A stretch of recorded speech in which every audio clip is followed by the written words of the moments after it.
guys, okay, good day po sa ating lahat. At bibigyan ko po kayo ngayon ng tip kung paano ninyo nabibili ang mga itinitindang balot ng mga vendors, balot at Pinoy po. Sa lahat po ng mga mamimili, ganito po yun nila inahanda.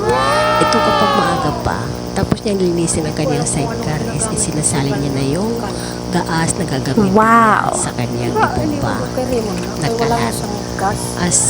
Sa lahat po ng mga nagtitinda, siya po pinakamaaga umaalis dito, alas 4 kinakailangan nag-aayos na siya. Kasi ang kanyang pwesto ay nasa Makati po, sa bandang Pio. Ito sa may palengke.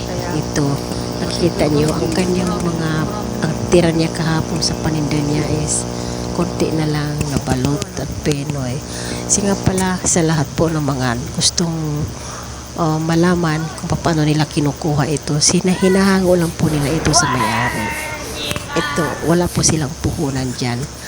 O kaya nagsasabit na po siya ng kanyang kropik.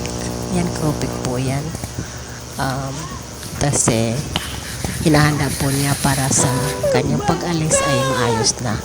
At sumunod naman ay sabit niya ay yung sitsarong baboy, ang paborito ng karamihan. Ayan po, pati mani. Meron din siyang mani na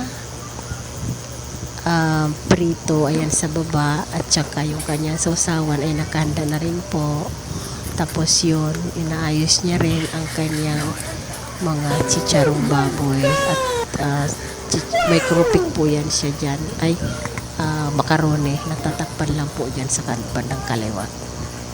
Ayan, so, napaka-organized po niya. Tapos ang kanyang payong ay lagi nakabukas yan, umulan umaraw, lagi po niya binubuksan yan para safe po.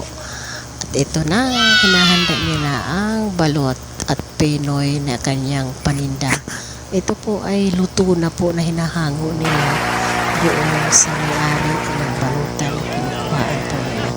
Ito po ay walang bayad na kinukuha nila. Kumbaga ang kanilang pagtinda ay kanila lang po, porsyento ang kanilang kikitain dyan. Kung magkano lang po yung kanilang magiging tubo, yun ang kanilang kita sa mga nagtitinda. Wala po silang puhunan dyan. Kaya kung yung mga gusto magtinda, wala mga trabaho dyan, lalaki, babae, pwede sila dito. May bayad po yan lahat, pati yung sidecar. Pero ito yung kanyang gamit ay e-bike. Kasi PWD po siya. So, gumagamit po siya ng e-bike. Kaya, lahat po ng mga tindero dito, karamihan naka-sidecar. At gamit po yan ng may-ari ang mga sidecar na yan. Meron din naman naka-bike. Meron din naglalakad lang.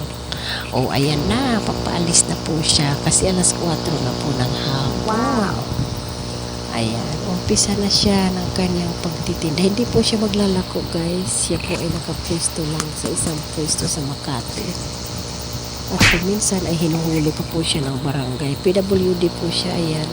Kasi strict na po yan. Kaya hindi po siya po pwede gumamit ng bike na nakapadyak. So, that's it for today's video. Maraming salamat sa panonood. See you next time.